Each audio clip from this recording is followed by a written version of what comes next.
Hello everyone, welcome to the world of digital electronics.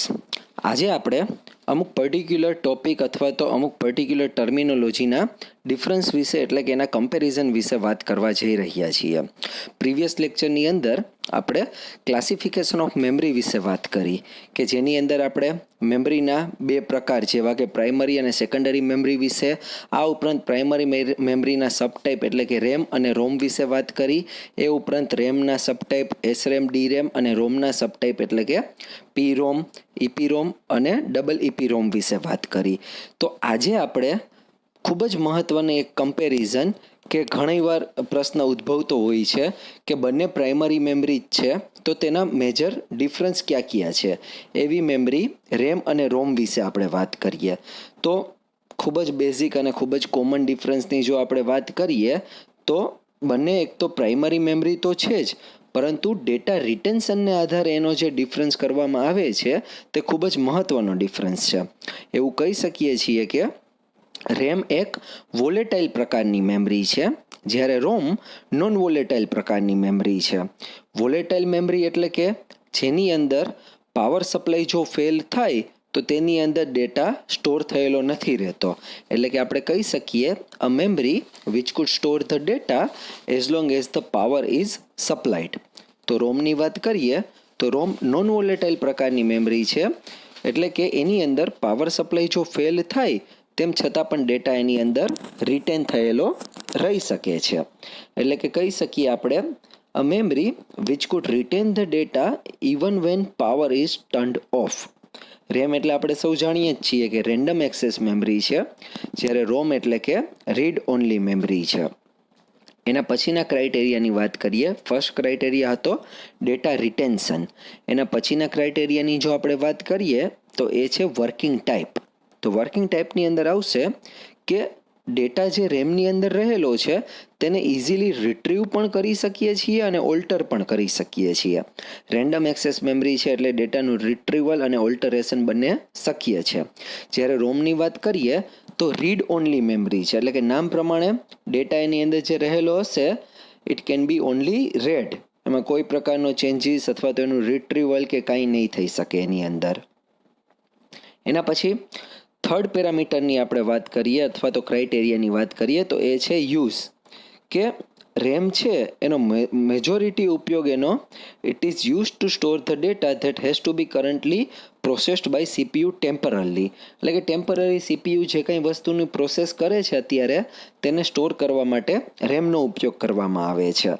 અને રોમનો ઉપયોગ જે ઇન્સ્ટ્રક્શન બૂટસ્ટ્રેપ માટે વાપરવામાં આવે છે કોમ્પ્યુટરના અથવા તો મેન ફ્રેમ્સના, એને પરમેનન્ટલી સ્ટોર કરવા માટે રોમનો ઉપયોગ કરવામાં આવે છે એવું કહેવામાં આવે છે.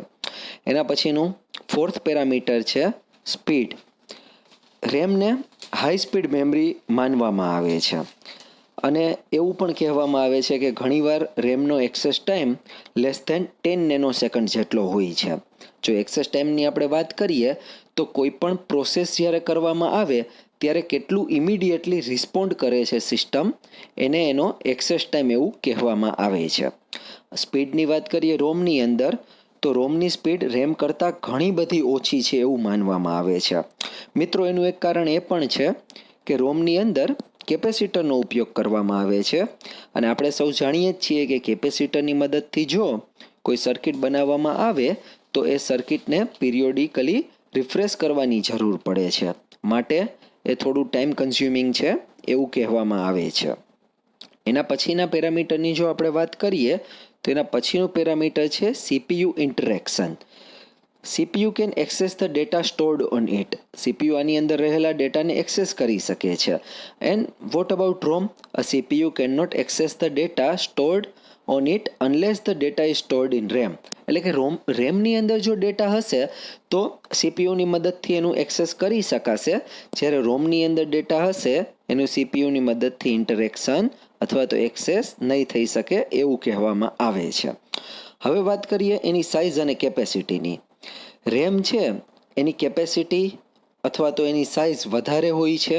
સાઇઝ એટલા માટે વધારે હોય છે કે રેમ ફ્લિપફ્લોપની મદદથી બનાવવામાં આવે છે, એટલે કે એની સ્પેસ એને વધારે જરૂર પડે છે. આ ઉપરાંત એની સાઇઝ પણ વધી જાય છે. જ્યારે રોમની વાત કરીએ તો રોમ ટ્રાન્ઝિસ્ટર અને કેપેસિટરની મદદથી બનાવવામાં આવે છે, એટલે કે small in size and less capacity. Used as in એટલે કે કઈ રીતે એને વાપરવામાં આવે છે. સીપીયુની મેમરી તરીકે અને પ્રાઇમરી મેમરી તરીકે વાપરવામાં આવે છે, જ્યારે રોમને ફર્મવેર અને માઇક્રો કંટ્રોલરમાં મેજોરિટી વાપરવામાં આવે છે. પછી વાત કરીએ એક્સેસિબિલિટીની. તો એક્સેસિબિલિટીની વાત કરીએ તો data stored is easily accessible. Random access memory છે, એટલે કે મેમરીનું ઇઝીલી એક્સેસ આપણે કરી શકીએ છીએ.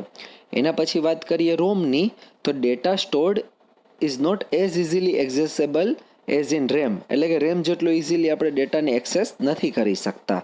જો કોસ્ટની વાત કરીએ તો રેમ વધારે કોસ્ટલી છે, જ્યારે રોમ રેમ કરતાં ચીપર છે. આ ઉપરાંત હજી એક ડિફરન્સની જો આપણે વાત કરીએ તો રેમની અંદર જે ડેટા સ્ટોર થાય છે એ બીટ સ્વરૂપે સ્ટોર થાય છે, જ્યારે રોમની અંદર જે ડેટા સ્ટોર થાય છે એ કેપેસિટરના ચાર્જના સ્વરૂપે સ્ટોર કરવામાં આવે છે. તો આ વાત થઈ રેમ અને રોમના મેજર પેરામીટરના આધારે ડિફરન્સની વાત. જો મિત્રો આપણને કદાચ રેમ અથવા તો રોમ શોર્ટ નોટના સ્વરૂપે પૂછવામાં આવે તો તેના રહેલા પેરામીટરને આપણે અલગથી ડિસ્ક્રાઇબ કરીને પોઈન્ટ વાઇઝ એની શોર્ટ નોટ પણ લખી શકીએ છીએ. તો એના પછીના ડિફરન્સમાં આપણે આગળ વધીએ તો એના પછીનો ડિફરન્સ છે રેમના જ સબટાઈપની આપણે વાત કરવા જઈ રહ્યા છીએ, કે જે છે એસરેમ અને ડી રેમ, કે જેની અંદર ડિટેલમાં આપણે રેમ વિશે માહિતી મેળવશું. જો તમને એક્ઝામિનેશનની અંદર જીટીયુ એક્ઝામિનેશનની અંદર શોર્ટ નોટ પૂછવામાં આવે રેમ વિશે, તો માર્કના વેઇટેજ મુજબ તમારે નક્કી કરવાનું રહેશે કે માત્ર રેમ વિશે માહિતી આપવાની છે કે ડિટેલમાં એસરેમ અને ડીરેમ વિશે પણ માહિતી આપવાની છે. તો હવે આપણે એસરેમ વિશે માહિતી મેળવવાનું ચાલુ કરીએ. Transistors are use to store information in SRAM. જે રીતે આપણે વાત કરીએ એ પ્રમાણે એસરેમ એટલે કે સ્ટેટિક રેમ છે, કે જેની અંદર ટ્રાન્ઝિસ્ટરનો ઇન્ફોર્મેશન સ્ટોર કરવા માટે ઉપયોગ કરવામાં આવે છે. તો ડીરેમની અંદર કેપેસિટરનો ઉપયોગ કરવામાં આવે છે ડેટાને સ્ટોર કરવા માટે. તો એસરેમની અંદર ટ્રાન્ઝિસ્ટરનો ઉપયોગ છે અને કેપેસિટરનો ઉપયોગ નથી. કેપેસિટર ન હોવાને લીધે આપણે કહી શકીએ કે તેને રિફ્રેશિંગ સર્કિટની જરૂરિયાત પડતી નથી. તો ડીરેમની આપણે વાત કરીએ તો to store information for a longer time, contents of the capacitor needs to be refresh periodically. લાંબા સમય સુધી ઇન્ફોર્મેશનને સ્ટોર કરી રાખવા માટે કેપેસિટરને પિરિયોડિકલી રિફ્રેશ કરવાની જરૂર પડે છે. એસરેમમાં રિફ્રેશિંગ સર્કિટ ન હોવાને લીધે કહી શકાય છે કે ડીરેમ કરતાં વધારે ફાસ્ટર છે, જ્યારે ડીરેમ છે એ સ્લો એક્સેસ પ્રોવાઈડ કરે છે. એસરેમ વધારે એક્સપેન્સિવ છે, જ્યારે ડીરેમ તેના કરતાં ઓછી એક્સપેન્સિવ છે. એસરેમ છે બેઝિકલી લો ડેન્સિટી ડિવાઇસ છે, એટલે કે એની ડેન્સિટી, એની ઘનતા અથવા તો ગીચતાની આપણે વાત કરીએ તો એ પ્રમાણમાં ઓછી છે, જ્યારે ડીરેમ છે એને હાઈ ડેન્સિટી ડિવાઇસ તરીકે ઓળખવામાં આવે છે. મેજોરિટી કેચ મેમરી તરીકે એનો ઉપયોગ કરવામાં આવે છે, જ્યારે ડીરેમનો ઉપયોગ મેઇન મેમરી તરીકે વધારે પડતો કરવામાં આવે છે. તો આ ડિફરન્સ થયો એસરેમ અને ડીરેમનો. અગેન આની અંદર પણ જો શોર્ટ નોટ પૂછવામાં આવે તો અલગથી રેલિવન્ટ ટોપિકને લખીને આપણે એની શોર્ટ નોટ પણ એક્ઝામિનેશનમાં લખી શકીએ છીએ. હવે પછીની જે ડિફરન્સ અથવા તો કમ્પેરિઝન છે એ છે કોમ્બિનેશનલ સર્કિટ અને સિક્વન્શિયલ સર્કિટ. જ્યારે આપણે હાફ એડર, ડીકોડર, એન્કોડર આ બધા વિશે વાત કરી ત્યારે ઘણીવાર કોમ્બિનેશનલ સર્કિટ એવો વર્ડ નજર સામે આવતો હતો. તો હવે આજે આપણે કોમ્બિનેશનલ સર્કિટ અને સિક્વન્શિયલ સર્કિટ, કે મેજોરિટી સર્કિટને જે બે પાર્ટની અંદર ડિવાઈડ કરવામાં આવે છે એના વિશે વાત કરવા જઈ રહ્યા છીએ. તો combinational circuit, if I give you a definition in a simple way, that combinational circuit is something like this: the output depends only upon the present input and there is no need for feedback for input and output, so memory element is not required. એટલે કે એની અંદરનું જે output છે માત્ર present input ઉપર આધારિત છે, એમાં ફીડબેક લેવામાં નથી આવતું. એટલા માટે કોમ્બિનેશનલ સર્કિટમાં મેમરી એલિમેન્ટની જરૂરિયાત પડતી નથી. મિત્રો આ વસ્તુ ખાસ સમજજો કે જેવું તમે ઇનપુટ આપો એવું તરત આપણને આઉટપુટ મળે છે. ફીડબેક પણ નથી લેવામાં આવતું અને પ્રીવિયસ રેકોર્ડ સ્ટોર કરવા માટે મેમરી એલિમેન્ટની પણ જરૂરિયાત નથી રહેતી. તો સિક્વન્શિયલ સર્કિટની ડેફિનેશન આપીએ તો we can say that the output depends upon both present input and present state. Present state means previous output. So memory element is required to save the feedback state. તો આની અંદર જે previous output મળેલું છે એ આઉટપુટને ફરીથી feedback તરીકે લઈ શકાય છે અને તેને ઇનપુટ તરીકે વાપરી શકાય છે, માટે એમાં ફીડબેક એલિમેન્ટ આ ઉપરાંત મેમરી એલિમેન્ટની પણ જરૂરિયાત રહેલી છે. એના પછીના ટોપિકની આપણે વાત કરીએ ડિફરન્સની અંદર, તો it is easier to design, use and handle, કે તેને ઇઝીલી ડિઝાઇન કરી શકાય છે, એનો યુઝ કરવો, એને એક્સેસ કરવું પણ ખૂબ જ ઇઝી છે. આપણને ખબર છે કે એની અંદર ફીડબેક એલિમેન્ટ નથી, આ ઉપરાંત મેમરી એલિમેન્ટ પણ નથી, એટલા માટે એનું ડિઝાઇનિંગ, એનું કન્સ્ટ્રક્શન અને એની હેન્ડલિંગ કરવાની પ્રોસેસ ખૂબ જ ઇઝી છે. And about the sequential circuit, it is not easier to design, use and handle than combinational circuit. એટલે કે એનું ડિઝાઇનિંગ છે પ્રોફેશનલની મદદથી કરવામાં આવે છે અને એક્સપર્ટની મદદથી એનું હેન્ડલિંગ કરવામાં આવે છે. થર્ડ વાત કરીએ તો clock signals are not required and it is not dependent on time. Clock સિગ્નલની જરૂરિયાત નથી રહેતી, ફીડબેક એલિમેન્ટ નથી, આ ઉપરાંત સ્ટોરેજ કંઈ કેપેસિટીની જરૂરિયાત નથી, એટલા માટે ક્લોક સિગ્નલની જરૂરિયાત નથી રહેતી. જ્યારે સિક્વન્શિયલ સર્કિટની અંદર clock signals are required and it is dependent on time and clock, so need triggering. એટલે કે એમાં ઓપરેશનને પરફોર્મ કરવા માટે ટ્રિગર સર્કિટની પણ આવશ્યકતા રહેલી છે એવું કહી શકાય છે. ટ્રિગર સર્કિટની ઘણીવાર એટલા માટે પણ જરૂર પડે છે કે કોઈ પણ પર્ટિક્યુલર પ્રોસેસને જો સ્ટાર્ટ કરવાની હોય તો એને એક ટ્રિગર પલ્સ આપવામાં આવે છે.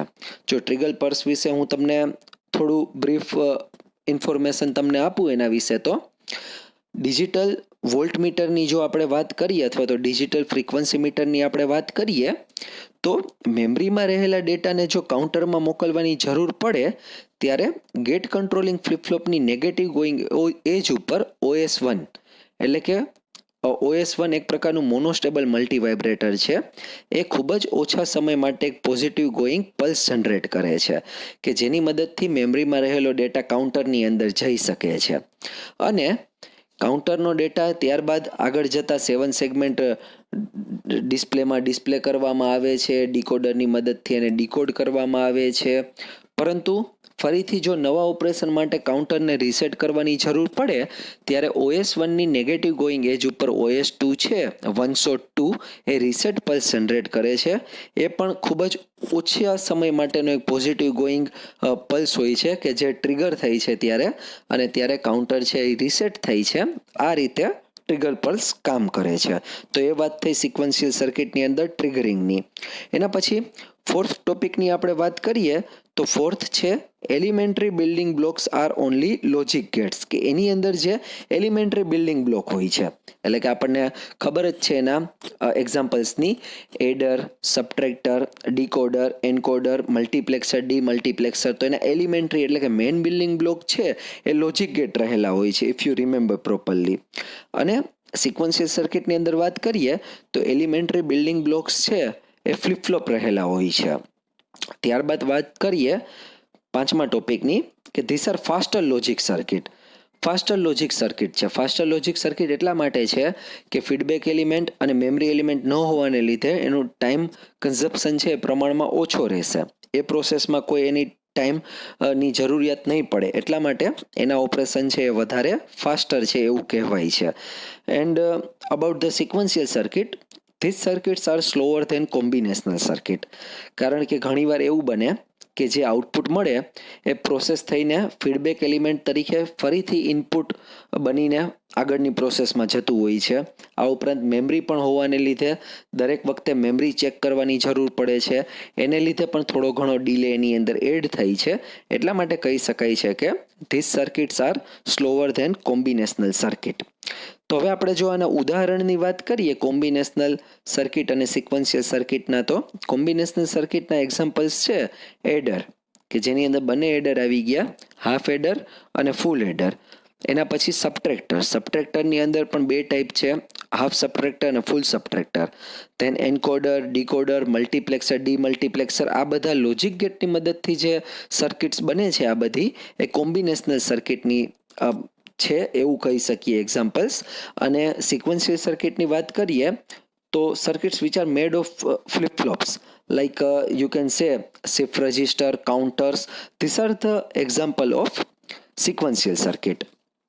તો મિત્રો આ આપણે વાત કરી કોમ્બિનેશનલ સર્કિટ અને સિક્વન્શિયલ સર્કિટની. જો તમને જીટીયુ એક્ઝામિનેશનમાં અલગથી શોર્ટ નોટ તરીકે પૂછવામાં આવે તો તમે એના પર્ટિક્યુલર જે સ્પેસિફાઈડ કરેલા પોઈન્ટ્સ છે એને હાઇલાઇટ કરીને એનું તમે ડિટેલ્ડ એક્સપ્લેનેશન આપી શકો છો. તો આ વાત થઈ મહત્ત્વના અને ઇમ્પોર્ટન્ટ કમ્પેરિઝનના ટોપિકની. Thank you all.